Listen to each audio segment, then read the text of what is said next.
So, yun nga, nag-start na sila dyan. Bale, nakita niya ako dyan, kaya nakangiti na siya.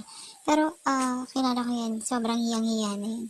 Parang gugustuhin niya na lang magtago sa likod ko at maglaro ng Roblox.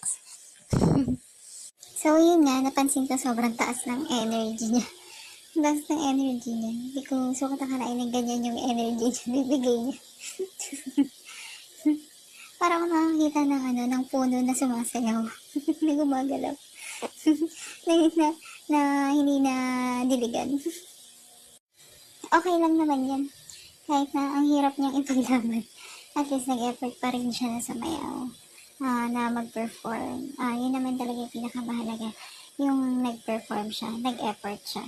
At least, napatunayan sa sarili niya na kahit pa paano na kaya niya palang mag-perform, na kaya niya palang yung overcome yung hiya niya, na kaya niya palang mag-perform sa madaming tao.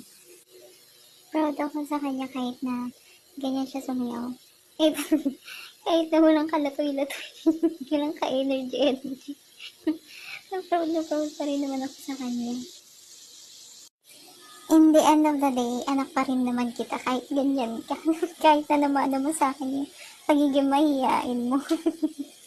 Char. So, yun lang. Bye.